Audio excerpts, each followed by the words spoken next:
Ouais, c'est en train de partir.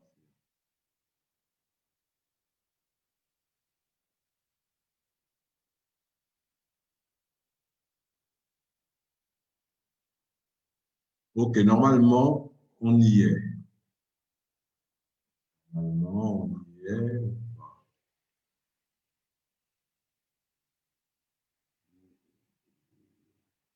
Je vérifie sur Facebook, mais normalement, on est en direct.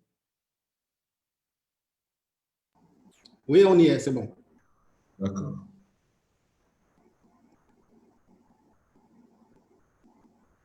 Je vérifie sur Facebook, mais normalement, on est en direct.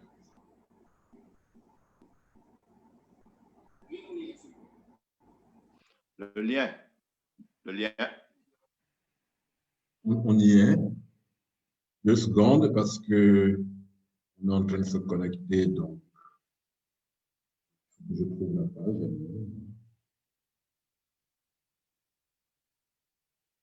Ok, c'est bon.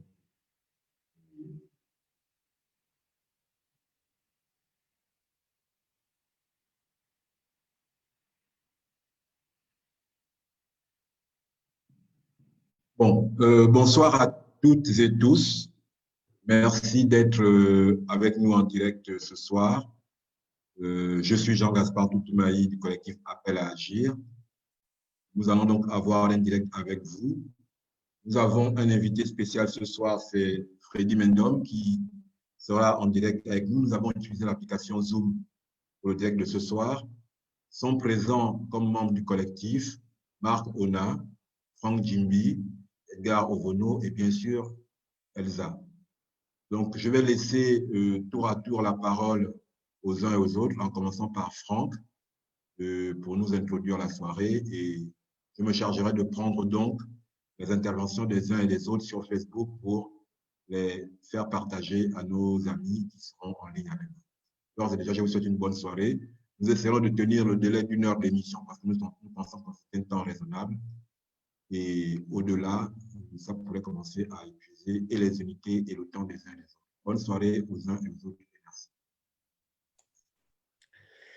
Alors, merci Jean-Gaspard. Merci aussi à tous les compatriotes. Merci à tous les Gabonais qui nous écoutent et qui nous suivent aujourd'hui pour ce chat live sur Facebook.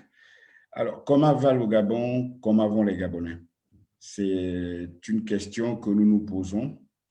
Mais cette question, la réponse, elle est évidente. La réponse, elle coule de source. Il suffit de discuter avec les Gabonais, de converser avec eux dans les bars, dans les quartiers, à vos lieux de travail, invariablement, quel que soit leur bord politique, quelle que soit leur conviction, quelle que soit leur considération, les Gabonais vous diront toujours la même chose, le pays va mal.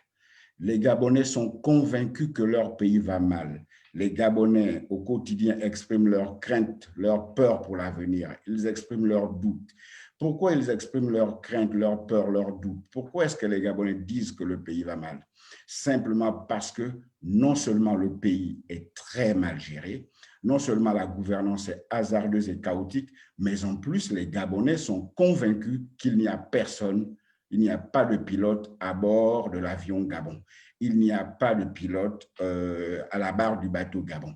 Les Gabonais en sont convaincus, malgré les mises en scène, malgré les différentes vidéos que nous recevons, malgré tout ce que nous voyons, les Gabonais sont convaincus qu'il n'y a pas de pilote à bord. Ils en sont d'autant plus convaincus qu'on a vu dernièrement lors du 17 août, même si le prétexte de la COVID a pu être utilisé pour justifier pourquoi est-ce que la fête du 17 août a pu quasiment être passée sous silence, mais chacun sait bien que c'était plutôt la situation du détenteur du pouvoir exécutif, détenteur suprême du pouvoir exécutif, c'est-à-dire M. Ali Bongo. C'est précisément parce que nous sommes convaincus depuis 2 ans maintenant, depuis un peu plus d'une année, en tout cas depuis février 2019, parce que nous sommes convaincus depuis février 2019 que M. Ali Bongo n'est plus en capacité de diriger le pays, que nous avons lancé le collectif Appel à Agir. Et c'est parce que nous sommes convaincus de cela, parce que nous voulions permettre au Gabon de se renouveler et de se remettre en marche, que nous avons entrepris un ensemble de démarches. Nous avons entrepris des démarches auprès des institutions judiciaires, de l'institution judiciaire, comme chacun le sait. Nous avons saisi le tribunal pour donc demander une expertise médicale sur la personne de M. Ali Bongo. Chacun a suivi ce feuilleton qui a tourné en un véritable vaudeville, ce feuilleton qui a mis en lumière donc les limites de notre justice et qui a mis en lumière les connivences institutionnelles qui peuvent exister entre la justice et le pouvoir exécutif. On a bien vu comment est-ce que la justice elle-même, sans songer à l'image qu'elle renvoyait d'elle-même, s'est pris les pieds dans le tapis dans cette histoire de la saisine que nous avons introduite. Nous avons également, à plusieurs reprises, alerté toutes les institutions. Nous avons alerté les différents premiers ministres qui se sont succédés. Nous avons écrit au président du Sénat. Nous avons bien entendu écrit à l'inénarrable Cour constitutionnelle. Naturellement, nous nous sommes heurtés donc au silence ou alors à une fuite en avant constante et permanente. Mais malgré cette fuite en avant, malgré le refus des institutions de jouer leur rôle, malgré le côté partisan des institutions, nous n'en démordons pas. Nous ne reculerons pas. Et nous allons donc continuer à nous engager, nous allons continuer à exiger la clarification de la situation au sommet de l'État, la clarification de la situation de M. Ali Bongo, qui est le détenteur du pouvoir suprême. Et c'est pourquoi, pour y parvenir, nous demandons à chacun d'entre nous, à chacun d'entre vous, de faire ce qui est en son pouvoir pour que nous puissions voir clair dans cette situation et permettre à notre pays de fonctionner à peu près normalement. Parce que chacun a bien constaté depuis quelque temps que d'un point de vue institutionnel, les impostures ont succédé aux impostures. Après l'imposture à Gèvres, nous avons aujourd'hui une nouvelle imposture qui s'est installée avec la nomination d'un coordonnateur général des affaires présidentielles qui, en fait, normalement, c'est un fonctionnaire. On peut l'assimiler à un fonctionnaire, mais en tout cas pas à un homme politique. Et chacun constate bien que cette personnalité qui peut être assimilée à un fonctionnaire, eh bien, on voit des correspondances qui circulent, des correspondances adressées à des ministres, des injonctions. On n'a jamais vu ça, on n'a jamais vu un fonctionnaire, fût-il membre du cabinet du président de la République, donc se permettre de donner des injonctions, de donner des ordres à des ministres. Non. Non, les ministres ne prennent leurs ordres que du Premier ministre et du Président de la République et de personne d'autre, fût-il coordonnateur général. Tout cela montre bien que d'un point de vue institutionnel, notre pays a de graves problèmes. Dernièrement, vous avez suivi la déclaration de politique générale de Mme Osuka à l'Assemblée nationale. Chacun a pu constater qu'à la tribune de l'Assemblée nationale, durant la déclaration de politique générale, eh bien, Mme Osuka s'est permise de parler de l'épouse de M. Ali Bongo, comme si l'épouse d'Ali Bongo était devenue un maillon de la chaîne institutionnelle du Gabon. Nous disons donc que tout cela doit s'arrêter et pour que tout cela s'arrête, il appartient aux Gabonais de prendre leurs responsabilités. Il appartient aux Gabonais de défendre leurs droits. Comme disait un grand bonhomme, quand un peuple ne défend plus ses droits et libertés, il est mûr pour l'esclavage.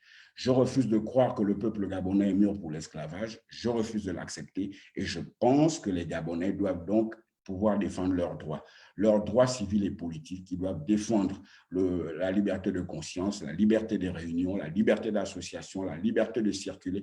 Ils doivent aussi défendre la Constitution partout et en tout lieu.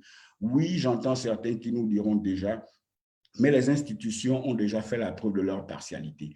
Les institutions ont déjà montré que quoi qu'il advienne, quoi qu'il arrive, elles prendront toujours fait et cause pour le régime en place. On leur répondra 100 fois sur le métier, nous devons remettre l'ouvrage. Nous devrons essayer, nous devrons toujours essayer et réessayer encore. Parce que si nous ne faisons rien, nous sommes au mieux des victimes consentantes et au pire, donc, nous devenons des complices. Je refuse que le peuple gabonais soit complice d'une éventuelle imposture. Je refuse que le peuple gabonais assiste impuissant à la confiscation de son destin. Et avec moi, tous mes collègues d'Appel à Agir, et je pense, et nous pensons, nous, à Appel à Agir, que ce soit moi, que ce soit Marc Onaï Sangui, Edgar Owono, Nicolas Nguema, Kevin Ange Nzigou, Elsa Rituel Boukandou ou Noël Bertrand Boudzanga. Sidobian, nous pensons que les Gabonais doivent être capables de se libérer de la situation actuelle et de libérer leur pays de la situation actuelle dans le respect des règles. Nous pensons donc, et c'est pourquoi nous sommes ici pour discuter avec les Gabonais, parce que si nous ne faisons rien, eh bien, la nature risque de reprendre ses droits et nous mener vers une destination inconnue. Il vaut donc mieux dès à présent que chacun d'entre nous prenne ses responsabilités. Voilà ce que nous avions à dire pour commencer. Okay, merci Franck. Je vais demander à Marc de prendre la suite de Franck. Marc, c'est à toi la parole. Tu peux brancher ton micro. Merci Jean-Gaspard. À la suite de Franck Djimbi, qui a évoqué un certain nombre de problèmes que nous connaissons aujourd'hui, je voudrais mettre l'accent sur la confiscation de l'espace civique. Déjà, depuis 2009, nous avons subi ce pouvoir dictatorial de la famille Bongo avec un certain nombre de restrictions. Ça part de la confiscation de tous les pouvoirs jusqu'à la confiscation de toutes les institutions. On ne peut pas être dans un État démocratique qui est proclamé sur tous les toits, tant au Gabon qu'à l'international, et faire en sorte que toutes les institutions se retrouvent entre les mains d'une seule institution. Le président de la République est une institution et nous avons à côté des contre-pouvoirs. Mais quand tous les contre-pouvoirs n'arrivent même plus à être différenciés d'une seule institution, le président de la République, et là je pense que nous sommes tombés directement dans une dictature.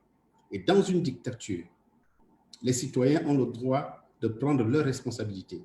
Nous l'avons vu dans différents pays, que ce soit en Amérique, en Asie, en Afrique.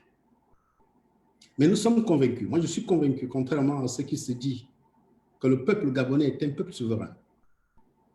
Quand les institutions ne peuvent plus jouer leur rôle, ce sont les citoyens qui doivent jouer ce rôle. Et nous, dans le cadre d'Appel à Agir, nous avons pris la responsabilité, non seulement d'interpeller cette première institution, qui est confondue à un individu. Ce n'est pas la présidente de la République qui constitue une institution, c'est le président de la République qui est une institution. Aujourd'hui, depuis 2018, nous constatons que cette institution ne fonctionne plus comme cela se doit. Mais les autres institutions qui sont des contre-pouvoirs, c'est-à-dire des pouvoirs pour pouvoir contrôler le fonctionnement de cette seule institution, ces institutions sont aphones. À la limite, comme Franck l'a dit, ces institutions sont complices. Je prends le cas de la Cour constitutionnelle. Que ce soit la modification constitutionnelle que nous avons vécue pour déclarer l'indisponibilité temporaire, provisoire, que ce soit toutes les autres décisions qui sont prises aujourd'hui dans le cadre de la lutte contre la pandémie, nous sommes en train de constater qu'il n'y a plus de contre-pouvoir. La preuve, nous avons introduit des requêtes auprès de la justice pour nous interroger sur la capacité de cette première institution à jouer pleinement son rôle. C'est cette justice qui s'est livrée à une sorte de guéguerre interne, au point où, au niveau international, on s'est posé la question à quoi ressemble la justice gabonaise. Je pense, très sincèrement, que la société gabonaise est composée de démembrements. Vous avez d'un côté la société civile, que d'aucuns n'arrivent même pas à définir dans notre pays. C'est quoi la société civile, par exemple? On a tendance à renvoyer le terme de société civile à des organisations comme celles qu'on voit et celles qu'on ne voit pas, les syndicats, alors que société civile, c'est presque tout le monde, sauf ceux qui ont la responsabilité de jouir d'un certain nombre de pouvoirs. Je suis société civile en tant que citoyen. Je suis aussi société civile en tant que responsable d'une organisation. Idem pour ma mère au village qui cultive son manioc. Idem pour cet étudiant qui défend les intérêts du monde éducatif. Idem pour des enseignants. C'est ce qui constitue la société civile. Il appartient donc à cette société civile, dans sa diversité, de prendre ses responsabilités. J'ai tendance, peut-être je me trompe, à constater que beaucoup mènent le combat par procuration. Beaucoup de citoyens gabonais ne se sentent pas engagés dans ce combat. Beaucoup estiment que ce sont les uns et les autres qui doivent mener ce combat à leur place par procuration. C'est comme s'il y en a qui étaient des sous-traitants, d'autres qui sont à la limite des donneurs de leçons, c'est-à-dire des distributeurs de points. Non, c'est peut-être, je peux me tromper, mais c'est peut-être un constat que je fais. Mais je dis tout simplement que face à la situation où nous sommes en train de vivre, où les libertés sont en train d'être arrachées, où l'espace civique est en train de se restreindre, nous devons prendre nos responsabilités. On profite de la pandémie pour empêcher les Gabonais d'exercer leur droit le plus fondamental, aller et venir, sous prétexte de la contamination ou bien de la diffusion du virus. J'ai cru lire quelque part que le gouvernement avait pris une sorte de décret pour contrôler les flux financiers des organisations de la société civile, des ONG, des associations. Voilà encore une fois une violation des libertés. Encore que, pour ne prendre que cet exemple, les banques jouent pleinement ce rôle. Si les finances obtenues par des organisations venaient des origines douteuses, je pense que les banques seraient en mesure de les bloquer. C'est juste une parenthèse. Et nous sommes là pour sensibiliser, pour passer un message, pour demander aux Gabonais de se mettre debout et défendre leurs droits, défendre la citoyenneté. Et cette défense n'a pas de prix. Une liberté ne se négocie pas. Une liberté, elle est acquise et elle se défend. La liberté d'aller voter, comme en 2016, où nous avons décidé d'aller porter notre choix sur des citoyens gabonais qui se sont présentés à cette élection. C'est ça le rôle de la démocratie. On doit nous reconnaître ce pouvoir. Mais malheureusement, le choix que nous avons fait n'a pas été respecté. N'a pas été respecté par qui? Par des institutions inféodées à un système vieux de plus de 50 ans. Nous ne sommes plus, je terminerai par là, dans cette première intervention, nous ne sommes plus une génération qui devrait accepter ces impostures. Nous sommes là, dans le cas d'appel à agir, d'éveiller les consciences. Et c'est cette mission qui nous conduit aujourd'hui à organiser ce live, cette conférence à plusieurs, face aux Gabonais qui nous regardent et qui nous écoutent et qui peuvent également nous poser des questions. Voilà un peu, Jean-Gaspard, ce que je pourrais dire dans cette première intervention. Merci à toi, Marc. Écoute, tu vas fermer ton micro. Et puis, je vais passer la parole à Elsa, qui va, elle aussi, s'exprimer à son tour. À toi, Elsa. Merci, Jean-Gas. Et bonsoir à tous ceux qui nous suivent. Et surtout, merci pour l'intérêt que vous avez bien voulu accorder à ce live, qui est une première expérience pour le collectif Appel à agir que nous sommes. Il vous souviendra que depuis 2 ans, depuis que Ali Bongo a fait un AVC à Riyad, au vu de l'imposture qui s'est installée consécutivement à cette situation de maladie, nous nous sommes levés et nous avons voulu interpeller le peuple gabonais sur la question de savoir qui dirige le Gabon. Ça n'a pas été une sortie fantaisiste.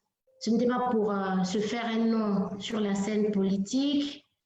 Ce n'était pas par souci d'exister, non. Mais parce que nous avons été interpellés au plus profond de notre citoyenneté sur la nécessité de savoir qui, au sommet de l'État, depuis qu'Ali Bongo est malade, depuis qu'il est dans une situation douteuse, on s'est demandé qui engage la destinée du peuple gabonais en son nom et pour son compte. Au moment de la reddition des comptes, vers qui allons-nous nous tourner? Et nous avons eu un faisceau d'indices qui nous ont confortés dans ce doute que nous avions eu sur les capacités cognitives d'Ali Bongo. Franck et Marc Ona qui m'ont précédé vous ont fait un bref rappel des actions que nous avons menées sur le plan institutionnel, sur le plan judiciaire, parce que nous avons voulu que notre démarche soit responsable, que notre démarche soit citoyenne, que notre démarche soit républicaine. Au moment où nous vous parlons, beaucoup s'interrogent assurément sur l'issue de la procédure judiciaire que nous avons particulièrement ouverte devant le juge judiciaire, selon laquelle nous attendions que ce dernier contraigne Ali Bongo à se soumettre à une expertise médicale qui permettrait de lever le doute sur son état de santé. Nous avons été, il vous souviendra, en première instance, le juge s'est déclaré incompétent, on a saisi la cour d'appel qui a autorisé Appel Agir à assigner Ali Bongo. On a vu dans la presse que la présidente de la cour d'appel en son temps avait été sanctionnée parce qu'elle a autorisé l'assignation d'Ali Bongo.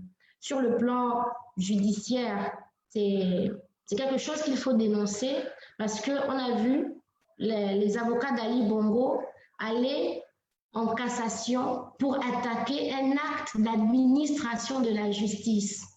C'est comme si vous allez porter plainte à quelqu'un,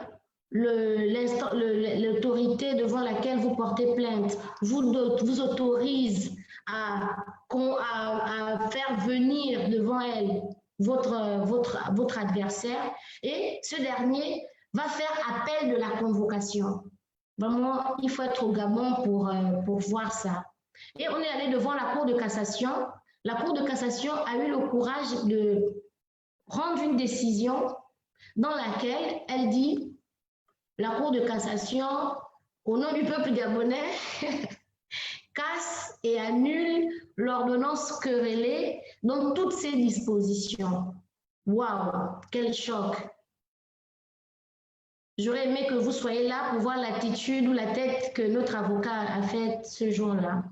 Et avec notre accord, ce dernier a saisi à nouveau la Cour de cassation, statuant avec toutes ces chambres réunies, et nous attendons toujours l'issue de cette saisie. Ceci pour dire que nous ne nous sommes pas lancés dans ce combat par fantaisie, et nous n'attendons pas nous arrêter là, parce que la conviction selon laquelle Ali Bongo ne gère pas ce pays demeure, elle est la nôtre. C'est la raison pour laquelle ce soir nous venons comme raviver la flamme. Il ne faut surtout pas que les Gabonais se résignent. Il ne faut surtout pas que nous donnions le sentiment à ceux qui ont confisqué le pouvoir suprême que les Gabonais ne s'en préoccupent plus, que les Gabonais ont oublié qu'il y a une imposture qui s'est installée au sommet de l'État. Je vous en conjure, il ne s'agit pas d'une ambition politique personnelle d'Elsa, de Jean-Gaspard Tuntumaï, de Nicolas Nguema, de Minot ou d'Edgar. Il s'agit d'une responsabilité citoyenne. C'est à nous, citoyens, de nous préoccuper de comment les institutions de la République fonctionnent. Qu'on le veuille ou pas, tous les Gabonais savent que Ali Bongo s'est imposé par les armes en 2016. Mais quoi qu'il en soit, c'est lui qui s'est installé à la présidence de la République. Et c'est lui qui, avant l'AVC de Riyad, engageait le Gabon.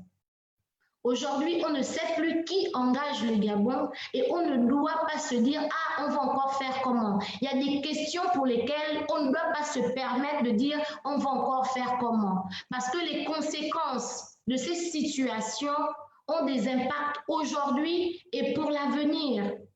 Nous le savons que le pouvoir qui nous dirige, même en temps d'accalmie, n'a jamais pris de décision en faveur du peuple gabonais.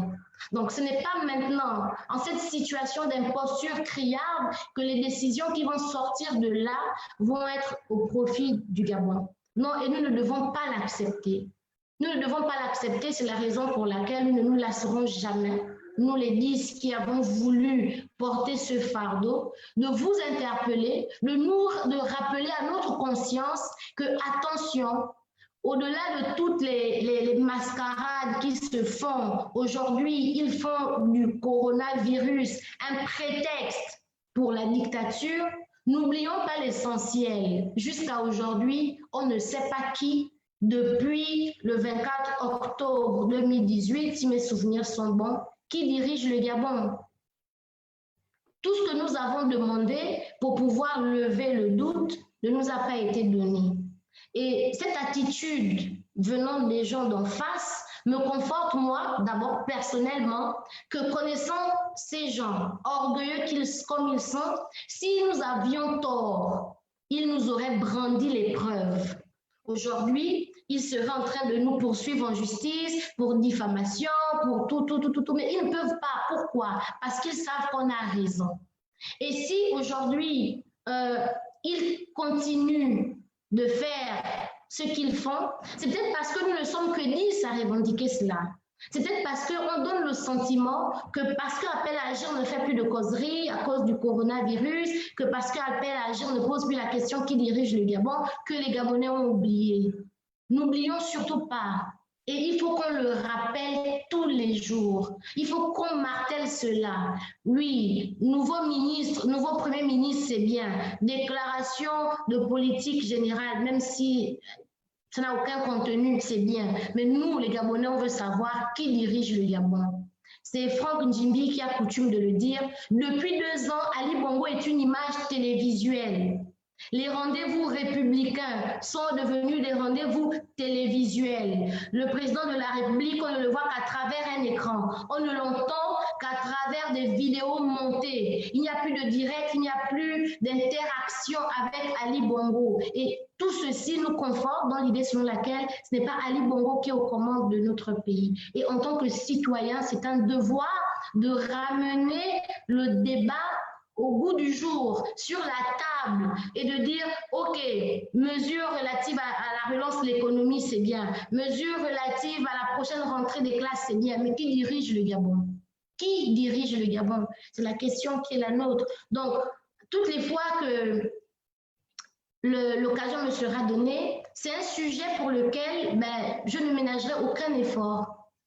Parce que ça nous interpelle tous, ça nous engage tous. Ça engage aussi bien l'opposition que la majorité. Aujourd'hui, même s'ils font semblant de ne pas l'admettre, il y a une débandade totale, même au sein de la majorité, parce qu'ils savent qu'il n'y a plus de capitaine. Il n'y a plus personne qui fixe le cap. Et voilà, parce qu'il n'y a plus personne qui fixe le cap, le chaos, le mur vers lequel nous allons, nous serons tous des victimes. Qu'on se dise apolitique ou pas, ça va tous nous engager, ça va tous nous éclabousser. Donc, il est important que ça nous interpelle tous et que chacun de son côté commence à interroger sa citoyenneté la plus profonde et pour se dire non, à un moment donné, il faut que ça cesse. Donc, merci d'être connecté avec nous, de nous suivre et c'est avec plaisir que je répondrai avec les autres à toutes vos questions. Merci. Merci à toi, Elsa. Je vais donc donner la parole à Edgar pour la 4e et dernière intervention introductive avant de donner à Freddy la parole tout à l'heure. Merci, Edgar, à toi. Oui, merci, Gaspard, et merci au peuple gabonais. La question, c'est qui dirige le Gabon? On est toujours là-dessus. Qui dirige le Gabon? Nous avons pour socle du Gabon la Constitution. Et c'est cette Constitution qui garantit le vivre ensemble. Et dans cette Constitution, on insiste sur le fait que la souveraineté appartient au peuple. Donc au Gabon, le peuple est souverain. Et ce peuple-là peut soit exercer directement sa souveraineté, soit la faire exercer à travers le vote. j'ai envie de dire que dans cette constitution, il y a un certain nombre d'attributs réservés au président de la République. Et depuis un bon bout de temps, pour tenter de faire fonctionner la République, parce que pour la faire fonctionner, il faudrait qu'on puisse s'asseoir sur la Constitution. Et comme on ne sait toujours pas qui est réellement le président de la République, et qu'ils ont du mal à faire fonctionner la République, qu'est-ce qu'ils ont trouvé comme stratagème? C'est de faire des entorses à la Constitution.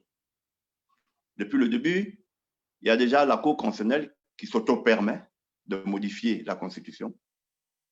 Mais mieux, depuis très peu, on arrive à faire voter des lois qui sont inférieures à la Constitution, qui donnent aux gens, à des personnes que le président de la République nomme, les mêmes pouvoirs que la Constitution confère au président de la République, mais avec plus de pouvoir. Voilà qu'un membre du gouvernement ou le gouvernement peut se retrouver avec des pouvoirs qui sont réservés au président de la République dans la Constitution pour 15 jours, et ils peuvent l'avoir pour 45 jours. Et ils le déclenchent comme ils veulent. Il n'y a pas de procédure qui déclenche. On ne sait pas qui a su, mais on ne sait rien du tout. Voilà qu'on nous amène dans une situation d'état d'urgence sanitaire.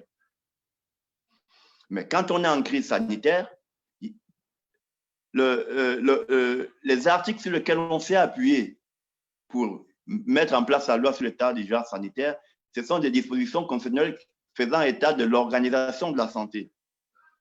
Mais chose curieuse, ce n'est pas la santé qu'on réorganise, ce sont les états-majors des forces de défense qu'on réorganise. Je crois qu'en moins de 12 mois, on a réorganisé 2 fois les responsables des différents états-majors des forces de défense. Aujourd'hui, on vit un couvre-feu que Dieu seul sait comprendre. Je ne sais pas si couvre-feu veut dire que les véhicules ne doivent pas circuler, mais les piétons peuvent circuler. On nous parle de distanciation sociale. Il est interdit des réunions de plus de 10 personnes de toute nature. Mais allez-y au marché Montbouette. Vous aurez 3 à 4 personnes au mètre carré. Et je crois que plus de la moitié de ces personnes ne portent pas de masque. Mais c'est comme ça tous les jours à Montbouette. Elsa l'a dit tout à l'heure, on était à la Cour de cassation. Je crois qu'on était à peu près 30, quarantaine dans cette salle, avec une organisation de bancs pour s'asseoir. Si on arrive à faire ça dans un tribunal, si nous, à l'Assemblée nationale, on arrive à être à plus de 160, les 142 députés plus les membres du gouvernement, dans une salle assez restreinte, et qu'on a assis l'un à côté de l'autre à moins de 50 cm, je ne sais pas pourquoi est-ce qu'on ne peut pas avoir le même type de discipline dans une église. Je ne sais pas comment on pense projeter la rentrée scolaire. Des enfants dont l'âge varie entre 4 ans et 10 ans, qui ne sont pas suffisamment responsables et conscients, on les mettra 2 par banc, ou on en mettra une trentaine dans une salle de classe, mais on ne peut pas permettre à des grands garçons comme nous de faire une causerie quelque part. On ne peut même pas nous permettre d'aller à l'église. J'ai envie de démontrer qu'on a là en face de nous des gens qui ont contourné la Constitution pour exercer le pouvoir, parce que celui qui est censé exercer le pouvoir par la Constitution n'est pas là. Alors, moi, j'interpelle le peuple gabonais pour dire la souveraineté appartient au peuple. Je dis souvent à mes amis du quartier que la première institution de ce pays, c'est le peuple. Et je demande au peuple gabonais de constater qu'on veut nous mettre dans une ambiance, dans une accoutumance de cet Ali Bongo que nous voyons à la télévision, qui rencontre Faure et Yadema, qui rencontre un certain nombre de diplomates. Mais je continue à dire que nous sommes des Gabonais et que la souveraineté appartient au peuple gabonais. Le président de la République a été élu par des Gabonais. Il n'a pas été élu par Faure et Yadema, il n'a pas été élu par les diplomates extérieurs. Il a été élu par des Gabonais. Et je trouve curieux que ces mêmes Gabonais, qui se posent pas mal de questions, n'arrivent pas à discuter avec leur président. Ce peuple qui est souverain, ce peuple par lequel on exerce tout ça, n'arrive pas à discuter avec leur président de la République pour se rassurer. simplement pour dire à mes concitoyens, vous voyez, ce matin, j'ai discuté avec un ami. Je lui disais, j'ai un cousin qui est médecin, chirurgien. Il habite à Québec-Plaine. Ça fait 4 ans, 5 ans. Il est chirurgien. Ça fait 4 ans, 5 ans.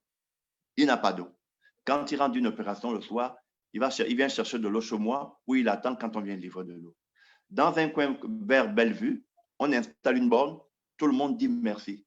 Le peuple gabonais. Vous êtes au 3e arrondissement de Libreville, en plein centre-ville. On vous amène une bonne fontaine en 2020, dans un pays équatorial, à forte pluviométrie. Vous dites merci. On veut même nous faire croire qu'on n'a pas de droit. On n'a aucun droit. Je ne trouve pas ça normal.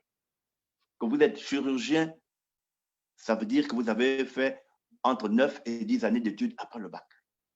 Vous arrivez à un endroit où vous avez des latrines. On est en 2020, on est en plein 3e arrondissement de Libreville. Et quand on veut comprendre ça, et qu'on veut poser la question à celui qui nous a promis un avenir meilleur entre 2020 et 2025, on ne peut pas y accéder. Parce que c'est des questions qu'on voudrait bien poser. Et ce qui est beaucoup plus grave, Elsa le disait, il y a des gens ici, dans notre pays, qui ont le droit de faire ce qu'ils veulent. Et que nous, citoyens gabonais, on veut nous faire croire qu'on n'a même pas le droit d'être d'accord ou de ne pas être d'accord. Rien que le droit de dire « je ne suis pas d'accord », tu vas en prison pour ça. Je ne suis pas d'accord avec ça. Donc, je continue à dire que, Gabonais, il ne faut pas sous-traiter votre souveraineté. Il ne faut pas la traiter du tout. On a des potentialités dans ce pays, mais on ne peut pas vivre comme si on était à l'époque de Ceausescu. On ne peut pas reculer. Ce n'est pas possible. Donc, nous n'entrons pas dans beaucoup de choses. Nous voulons simplement dire qu'un bateau qui n'a pas de capitaine n'a pas de cap. Et nous continuons à nous dire qu'on nous dise qui dirige le Gabon. Parce que nous sommes convaincus que toutes les contradictions que nous observons au sommet de l'État, il y a le Premier ministre qui vient faire une déclaration de politique générale, mais vraiment une aberration, qui remercie le président de la Cour constitutionnelle, donc le président d'une institution constitutionnelle. Un membre du gouvernement vient dire merci au président d'une Cour constitutionnelle. Au lieu de dire merci au président de la République et de s'en arrêter là, parce qu'en réalité, la souveraineté du peuple gabonais est transférée au président de la République par le vote, et lui, il nomme un Premier ministre. Mais je suis surpris qu'on vienne remercier le président de la Cour constitutionnelle, qu'on vienne remercier l'épouse du chef de l'État, parce que je n'ai pas envie de dire première dame, c'est des expressions qui n'existent pas chez nous. Voilà, balancé comme ça pour ouvrir le débat, les éléments qui, moi, me confortent sur le fait que, plus que jamais, qui dirige le Gabon. Je vous remercie. Merci Edgar. Je vais maintenant passer la parole à Freddy Mendom. Donc, pour ceux qui nous suivent, en fait, Freddy Mendom, c'est un compatriote gabonais à qui nous avons proposé de se joindre à nous en direct pour cet échange. C'est quelque chose que nous ferons régulièrement avec vous, invités directement les uns et les autres à intervenir à nos côtés pour participer au débat et apporter aussi leur contribution. Donc, Freddy, je te laisse la parole.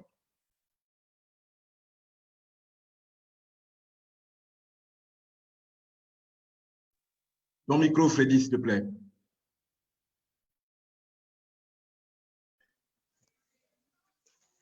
Bonsoir à toutes et à tous.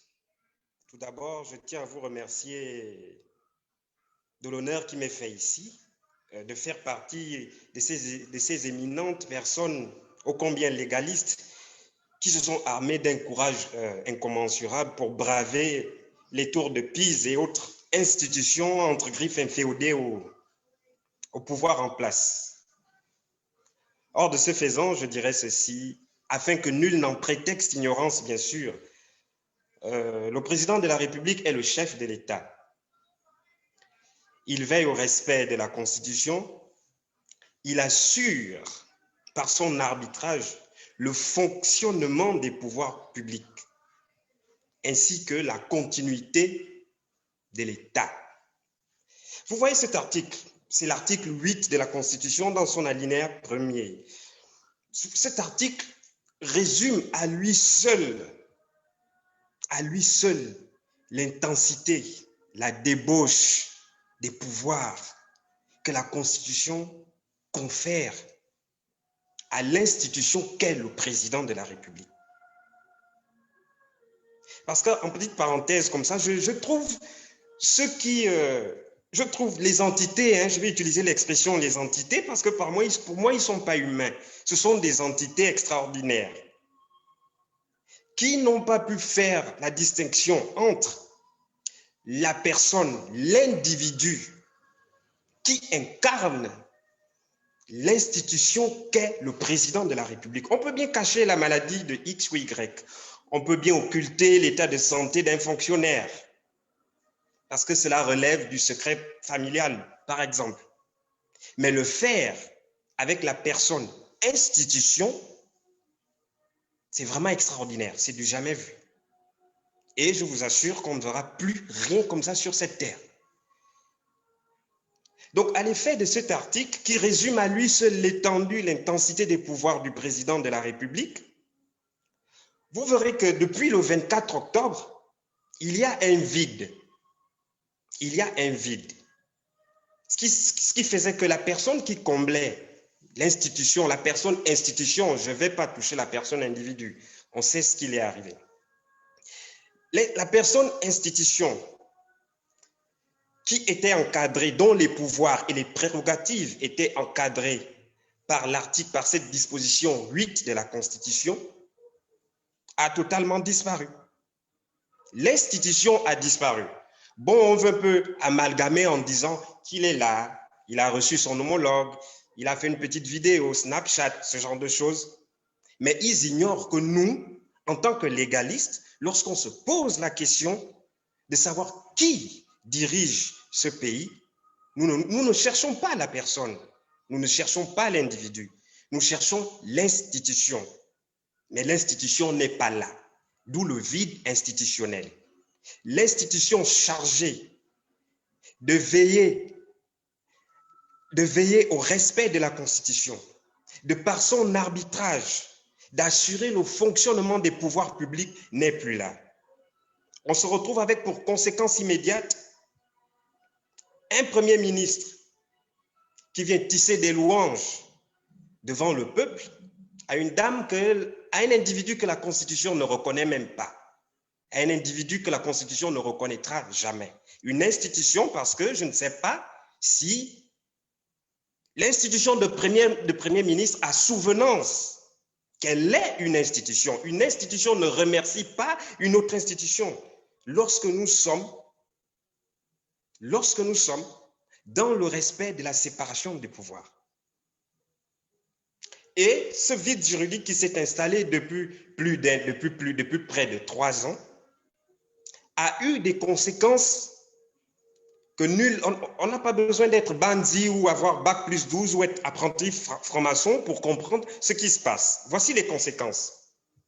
Pouvoir usurpé, qui s'est fait usurper, qui s'est fait usurper. Donc nous sommes allés d'usurpation en usurpation en usurpation. Usurpation de fonctions, usurpation de titres, usurpation de prérogatives. Je vais m'arrêter sur l'usurpation de prérogatives. Il faut comprendre une chose.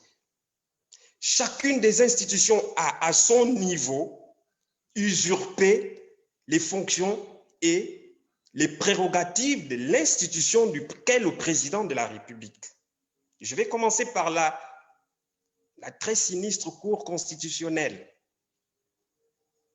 Vous vous souviendrez que lorsque le Premier ministre d'alors, paix à son âme, Franck-Emmanuel Issozen-Gondé, décide de saisir la Cour constitutionnelle en subliminal aux fins de constater la vacance de pouvoir, parce que c'est de ça qu'il était question. Mais comme la fameuse tour de Pise, dans son souci séculaire de protéger ce qui lui est acquis, a fait autrement. Bref, donc la première usurpation de compétences, elle est faite par l'institution qu'est la Cour constitutionnelle. Qu'est-ce qui se passe? Lorsque le Premier ministre d'alors saisit la Cour constitutionnelle aux fins de constater la vacance de pouvoir, car c'est de cela dont il était question, Ben, comme par magie, la Cour constitutionnelle met en place ou déclenche la disposition constitutionnelle qui permet au président de la République à lui seul de déléguer une partie de ses pouvoirs pour un conseil de ministres, de façon ramassée, je vais dire ça comme ça, pour un conseil de ministres au vice-président. L'institution du président étant vide, la Cour constitutionnelle s'octroie cette prérogative de permettre à un vice-président qui est nommé par l'institution du président qui n'est pas là de suppléer le président de la République lors de ce conseil des ministres. Quelle loufoquerie juridique, loufoquerie constitutionnelle, tricotage juridique. Toutes les expressions vont passer, repasser, on va épuiser le Robert. Ça, c'était la première usurpation de prérogative. Et après, le pouvoir a été désinstitutionnalisé, diffus dans la nature, diffus dans l'État Gabon. Et lorsqu'un pouvoir est diffus, nous nous retrouvons avec plusieurs régents. Nous nous sommes retrouvés avec plusieurs régents qui, tour à tour, à des degrés divers, à des périodes diverses, ont usurpé les fonctions, en commençant par des fonctionnaires de la présidence de la République. Nul besoin de les citer ici, qui a fait son show, qui a fait sa tournée, mettant en avant une délégation supposée du président de la République. Il s'est passé ce qui s'est passé, et depuis un moment, on a étrangement un sombre fonctionnaire, un sombre titulaire d'un pouvoir illégitime qui donne des injonctions à un ministre qui est nommé par le président de la République et, sur proposition du Premier ministre, qui donne des injonctions à un Premier ministre, ce qui fait une troisième usurpation de compétences et de prérogatives. Pourquoi? Parce que l'article 8 de la Constitution n'est plus respecté. Il n'existe plus. L'institution qui assurait la garantie du fonctionnement des pouvoirs publics n'y est plus. L'institution qui était le garant de la Constitution, du respect des dispositions constitutionnelles, n'y est plus. En somme, je vais m'arrêter là, il ne faut pas avoir peur de le dire, le Gabon est un État sans exécutif apparent. Le Gabon est un État qui n'a plus de pilote. J'irai même plus loin. Étant donné que le garant de la Constitution n'est plus là, vu la manière dont est traitée la Constitution, que j'ai toujours qualifiée de Constitution biodégradable, rédigée sur du papier avec du crayon gomme, on n'a plus de Constitution au sens pratique. Je vais m'arrêter là. Merci. Merci Freddy pour ton intervention. Nous avons eu un certain nombre d'interventions avec nos amis sur Facebook. Je vais mettre quand même en caméra pour vous les lire. Il y en a eu quelques-unes. Il y a un de nos amis compatriotes, Golden dans Samieri, qui demandait l'insurrection est-elle la seule solution? C'est une question qu'il se posait. Il y a Bertrand Christian Recoula qui dit « Nous allons travailler pour faire comprendre à la population qu'elle doit véritablement s'engager et non plus être spectatrice ou combattre par procuration. » C'est une bonne idée, c'est ce que nous attendons de chaque abonné, je crois. Nous avons Samuel Veondo qui nous dit « C'est lorsque nous aurons compris que c'est notre travail dans l'administration, dans le privé, dans les hôpitaux, qui les rend forts et puissants, et que pour les affaiblir et les faire fuir, il suffit de bloquer la machine à tous les niveaux, nous serons ou frappés. Ça rejoint un peu ce que Marc disait tout à l'heure. Il y a Sly Van Abes qui pose une question en disant « Comment amener le peuple à suivre votre exemple sans craindre une quelconque répression, car pour les Gabonais, vous êtes les seuls à pouvoir le faire. » Une question donc qui se pose à vous. Il y a Raymond Jeanne-Marie qui demande si nous pouvions l'éclairer sur les récentes modifications constitutionnelles. Elles sont quand même de longue date, je crois. Il y a Messire Nandon qui demande, qui nous fait dire qu'il attend son invitation. Il la recevra le moment venu. Et puis, il y a Karim Mabanga qui demandait combien d'associations de société civile à ce jour soutiennent l'action d'appel à agir. Ce sont là les questions qui sont donc posées par nos compatriotes sur Facebook. Je vous donnerai la suite des questions tout à l'heure. Mais déjà, si parmi vous, il y en a qui veulent intervenir, je vais leur donner la parole et je vais retourner à mon écran noir. Qui souhaite intervenir parmi vous? La parole à qui le veut. Alors, c'est moi qui vais désigner. Je vais demander à Elsa de reprendre la parole. OK.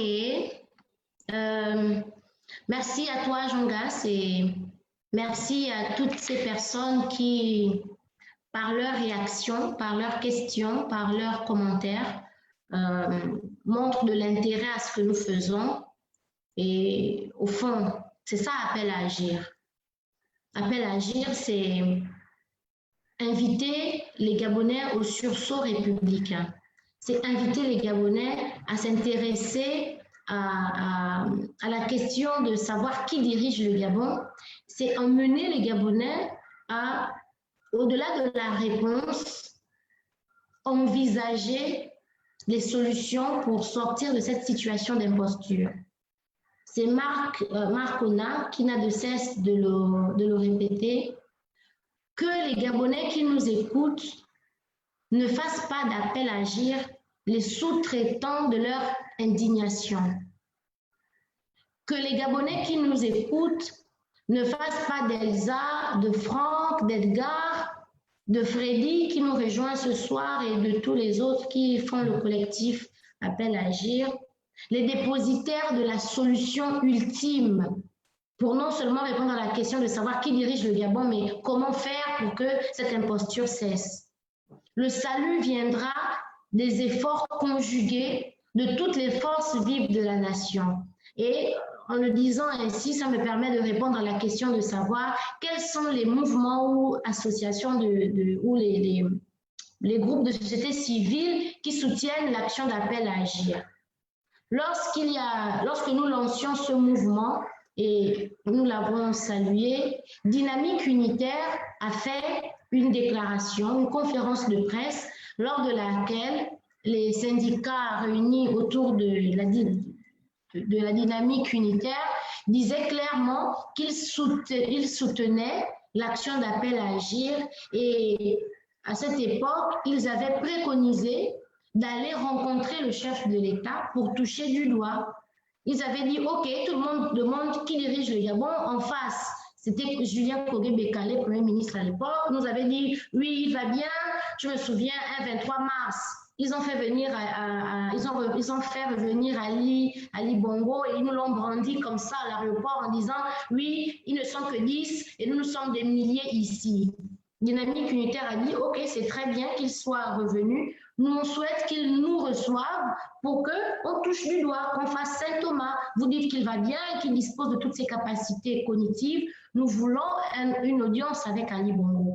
En principe, pour une société civile taxée d'opposants, ça aurait été l'occasion pour Ali Bongo de les recevoir et de discuter et de convaincre la Dynamique Unitaire de l'intérêt qu'il a pour leurs revendications.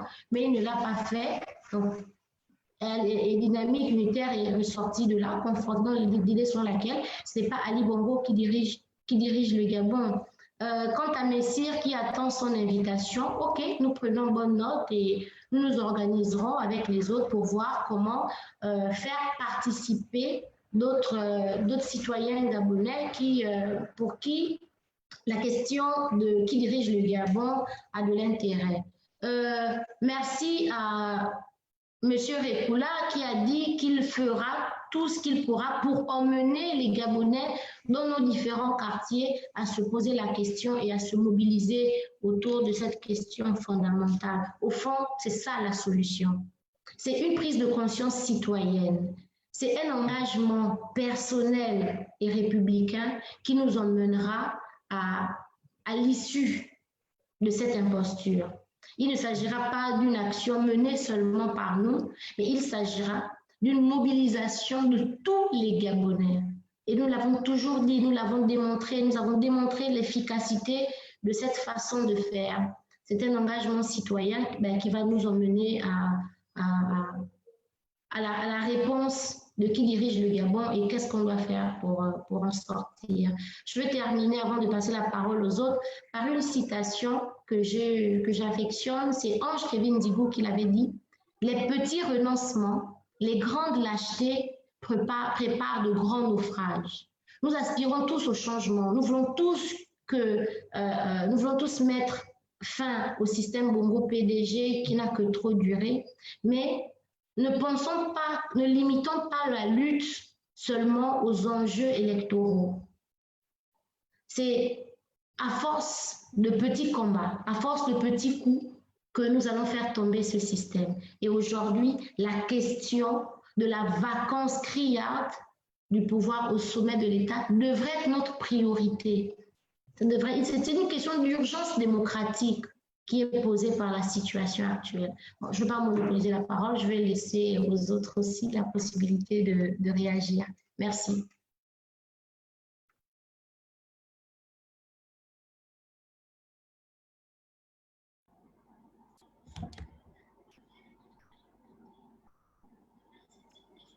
Je vais passer la parole à Franck. Mais avant, je vais lui redonner 2 questions qui ont été rajoutées par nos compatriotes. Nathalie Bouka qui dit: le Gabon est un État sans exécutif. Que préconisez-vous pour permettre de sortir le Gabon de cette impasse? Et il y a Patrick Essongé Obam qui dit, en fait, il pose la question de savoir qu'est-ce que vous avez pensé de l'intervention de l'honorable Séraphin Akoulé Davin à l'Assemblée nationale lors de la déclaration de politique générale du Premier ministre. Donc, Franck, je te laisse la parole pour continuer. Merci. Si nous avions la solution, si nous avions la baguette magique, je pense que nous aurions déjà déverrouillé la situation, que la situation ne serait plus cadenassée comme elle l'est aujourd'hui. Mais nous savons une chose, c'est que l'histoire des peuples est faite par les peuples et elle est faite par les hommes. Et que chaque peuple a sa propre histoire. L'histoire du peuple gabonais ne sera pas celle du peuple burkinabé, elle ne sera pas celle du peuple malien ou du peuple tunisien. Il appartiendra au peuple gabonais de trouver sa propre voie. Mais pour que le peuple gabonais trouve sa propre voie, il faut que les Gabonais individuellement s'engagent. Il faut que les Gabonais individuellement prennent leurs responsabilités. Il faut que chaque Gabonais choisissent de défendre ses droits et de défendre la Constitution, choisissent de dire que les institutions ne doivent pas être au service d'un camp, mais doivent être au service du peuple gabonais. C'est chaque Gabonais qui doit pouvoir rappeler aux personnalités qui animent nos institutions que l'avenir du Gabon ne doit pas être envisagé comme une somme d'avenir individuel. Non, il doit être envisagé comme un avenir commun, un avenir collectif. Et c'est parce que les Gabonais s'engageront, que c'est parce que chaque Gabonais individuellement, partout où nous sommes, chacun selon ses moyens, s'engagera, agira, posera des actes, que nous trouverons à force d'essayer notre propre voie. Nous trouverons notre voie. A priori, nous ne pouvons pas déterminer quelle est cette voie. Il faut que nous nous engagions. Il faut que, c'est comme dans un match de football. C'est parce qu'on joue qu'on finit par marquer un but, qu'on finit par marquer. Mais au début du match, on ne sait pas quelle action amènera le but. Mais c'est parce qu'on joue qu'on finit par marquer un but. Donc, il faut que nous descendions dans l'arène, il faut que nous descendions sur le terrain, il faut que chaque Gabonais se sente concerné, que les gens n'aient pas l'impression, toujours pour parler de football, que c'est un match et que certains sont, depuis les gradins, sont des spectateurs qui regardent. Non, ce n'est pas un match de football. Nous tous, nous sommes engagés au même niveau. Nous tous, nous devons chacun, en ce qui le concerne, prendre ses responsabilités. Et quand nous aurons pris nos responsabilités, nous verrons que nous pourrons trouver une situation tous ensemble. Voilà ce que je pouvais dire à ce moment-là. Maintenant, qu'est-ce que nous préconisons pour sortir de la situation? Mais c'est ce que je viens de dire. L'engagement individuel et collectif. Essayons, réessayons et essayons toujours.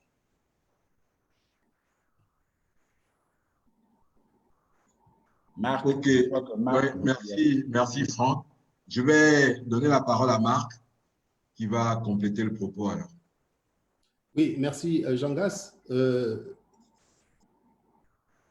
Dans la question qui a été posée, il y a l'intervention de l'honorable Akouré qui a suscité beaucoup de réactions au sein de l'opinion. Et il y a un compatriote qui pose la question de savoir comment nous avons trouvé un peu cette intervention. Moi, j'aimerais tout simplement dire qu'il y a deux choses qui ont retenu mon attention et que l'honorable Akouré a évoqué. Et je l'ai dit tout à l'heure dans ma première intervention, les libertés fondamentales ne se négocient pas. L'action syndicale est une action consacrée dans la Constitution. Dans l'intervention de l'honorable Akouré, il a dénoncé ce qui s'est passé au ministère des Eaux et Forêts. Au sein de ce ministère régalien, l'un des ministères stratégiques dans ce pays, pour être une sorte de régie financière, nous avons tous vu, nous avons vécu, nous avons regardé ces images d'une attaque du personnel, c'est-à-dire des syndicalistes qui exécutaient, qui menaient leur action syndicale conformément à leur droit syndical. Tranquillement, de manière non violente, au sein de leur administration, comme le confèrent et la Constitution et les textes réglementaires régissant le fonctionnement des syndicats. Et que les autorités de ce ministère aillent chercher des gendarmes pour venir non seulement les déguerpir, mais les blesser. Ce qui a attiré mon attention de l'intervention de l'honorable Akouré, c'est le lien que ce citoyen responsable, cet intellectuel gabonais, ce brillant médecin, le lien qu'il a fait entre l'interdiction de porter atteinte à la vie d'une espèce intégralement protégée dans notre pays, l'éléphant, et l'action menée par des agents de ce ministère. Je pense que ce parallèle, cette comparaison est très importante pour comprendre exactement ce qui est en train de se passer dans notre pays. Est-ce que les droits syndicaux sont encore respectés dans notre pays? C'est la question qu'il a posée. Il est strictement interdit de tirer sur les éléphants, mais il est autorisé d'aller attaquer des syndicalistes au sein de leur propre ministère en plein exercice de leur fonction, de leur activité, de leur rôle, en train de jouer leur rôle d'agents revendicateurs de leurs droits, de l'amélioration des conditions de vie au sein de leur ministère. La deuxième intervention, le deuxième point qu'il a évoqué, c'est la situation des prisonniers politiques. Comment est-ce qu'on peut comprendre le cas de tous ces prisonniers qui sont retenus aujourd'hui, alors que quand on regarde les dossiers, ces dossiers sont archivides, mais la justice gabonaise refuse de jouer pleinement son rôle.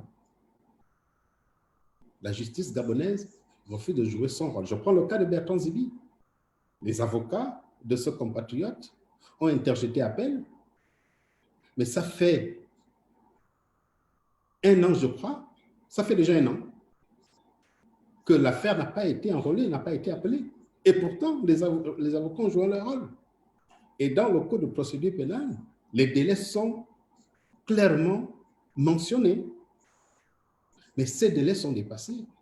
Et normalement, si la justice faisait son travail, Bertrand Zibi et beaucoup d'autres prisonniers seraient libres aujourd'hui. Mais pourquoi on continue à les maintenir en prison? Voilà des points qui devraient constituer, je ne voudrais même pas parler au conditionnel, les points qui doivent constituer l'essentiel de notre combat. Et je voudrais rappeler un point très important. Autant que nous sommes les 10 que nous constituons aujourd'hui, nous sommes ici. Nous sommes à Libreville. Nous parcourons, nous discutons avec beaucoup de responsables, que ce soit au niveau de la justice ou ailleurs, on discute, nous savons exactement quel est l'état d'esprit en face. Mais en interpellant le Premier ministre par rapport à la confiscation de nos libertés, en interpellant le Premier ministre sur le maintien de nos compatriotes en prison, il a évoqué un autre point. C'est-à-dire, même au sein du PDG, on refuse même aux députés PDG, qui sont des élus, on leur refuse le droit de penser, de réfléchir, de faire leur choix personnel par rapport à une situation. La dépénalisation a fait l'objet de beaucoup d'interprétations, beaucoup de sanctions. Beaucoup d'élus ont été sanctionnés par le Parti démocratique gabonais comme si les députés étaient des députés du PDG. Comme si le PDG était cette instance qui votait les députés à l'Assemblée nationale. Alors que, pendant les élections présidentielles, on sillonne le pays, on sillonne les circonscriptions pour solliciter le vote des Gabonais. Et à l'Assemblée nationale, ce vote des Gabonais ne compte plus. Ils deviennent tous les députés du Parti démocratique gabonais qui sont sanctionnés pour avoir dit le contraire, pour avoir exprimé une opinion contraire à celle dictée par leur secte. Parce que je considère en ce moment-là que le PDG est une secte. Alors, il va falloir que cette secte prenne ses responsabilités parce que le moment venu, chacun devrait rendre ses comptes. Voilà un peu par rapport à l'intervention de l'honorable Lacouré, ce que je retiens. Et je terminerai en disant, comme beaucoup l'ont dit ici, nous n'avons pas une solution miracle. La solution, c'est la somme de toutes les indignations que nous allons constater que chacun va produire en lui-même. C'est la somme des indignations qui feront en sorte que la situation change. Tant que nos indignations ne sont pas aussi fortes, en face, ils vont toujours faire semblant de nous montrer des images truquées, c'est-à-dire la post-production est passée par là. Quand on veut faire intervenir celui qui assure les fonctions du chef de l'exécutif, on passe à la post-production, on nous balance une vidéo et je pense qu'il va falloir qu'à un moment donné, nous disions stop. Donc voilà un peu ma réaction par rapport à ces quelques questions. Ok, je pense que nous étions un peu engagés à rester à peu près 1 heure. Nous y sommes. Je vais laisser Edgar conclure notre propos. Mais avant qu'Edgar ne prenne la parole, je vais lire deux réactions qui, de mon point de vue, sont un peu représentatives de l'état d'esprit de nos compatriotes.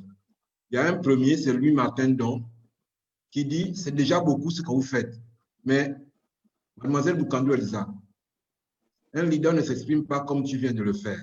Le leader montre l'exemple et ne dit pas que les Gabonais ne pensent pas que nous sommes les dépositaires d'eux, etc. » Et plus loin, il y a Geoffroy Fumbula Libeka qui réagit en disant « Les Gabonais doivent comprendre qu'il n'y a aucun sous-traitant de leur liberté. Il nous faut sortir de l'émotion pour embrasser l'action. Chaque Gabonais doit s'approprier le combat de sa liberté. » Et il continue en disant « Le combat civique se gagne effectivement à l'usure, comme le disait Frank Jimby. Il faut être de tous les combats jusqu'à trouver la faille, soit pousser l'adversaire à la faute. » Donc je vais laisser Edgar un peu conclure sur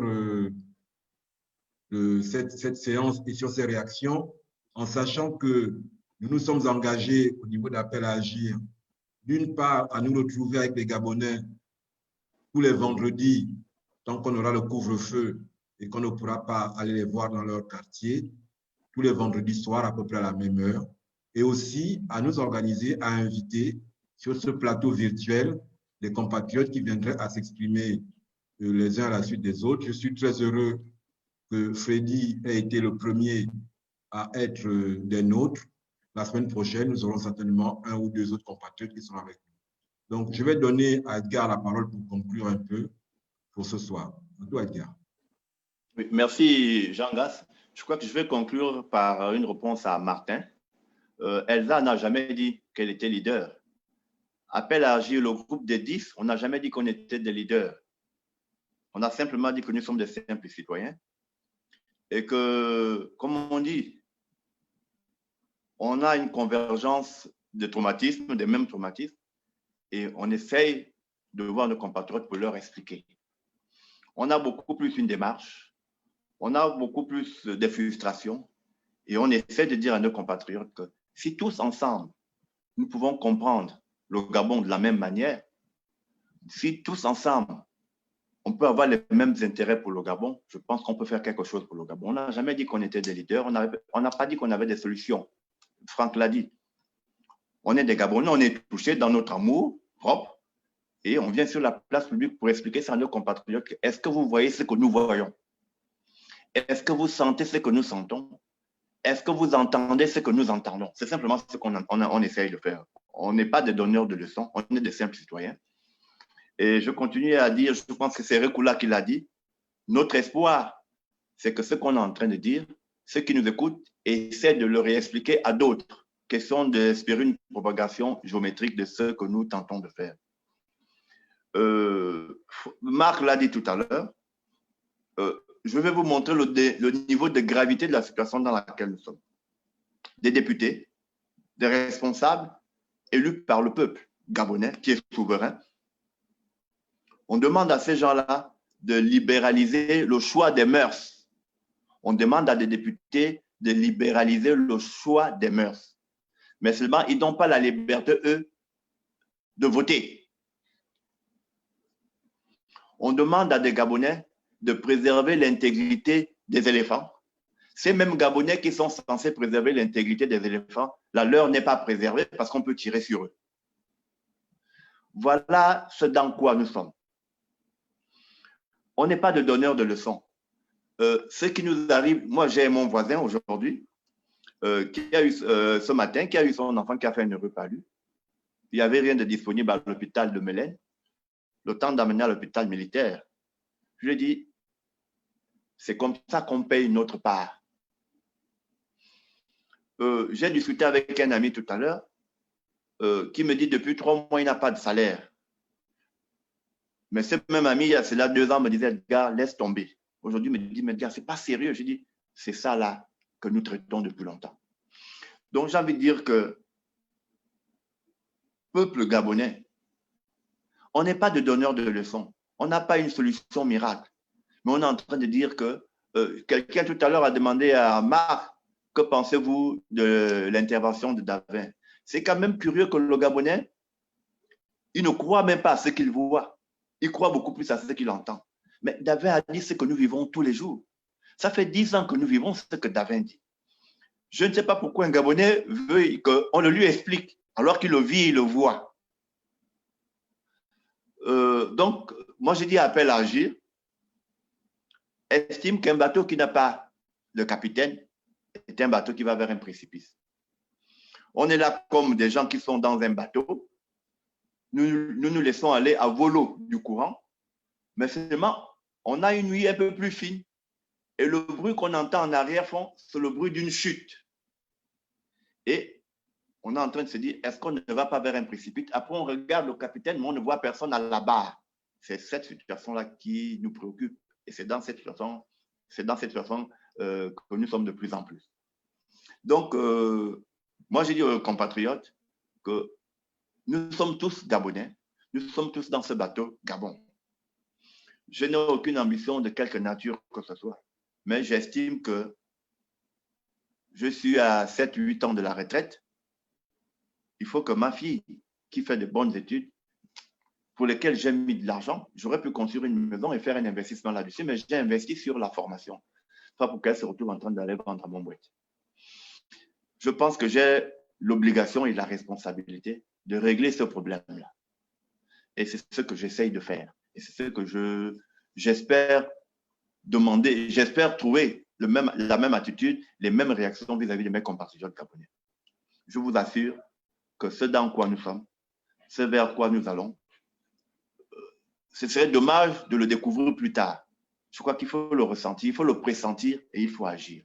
Voilà ce que je peux dire pour ma conclusion, Jean Gas. Merci Edgar, merci à tous et toutes. Donc on va se séparer sur ces mots et nous dire à la semaine prochaine, même heure, vers 20h30, et essayer de ne pas... Jean Gas, coupe le direct et tu nous laisses entre nous 5 minutes. Oui, donc nous allons nous séparer et dire à nos compatriotes à la semaine prochaine.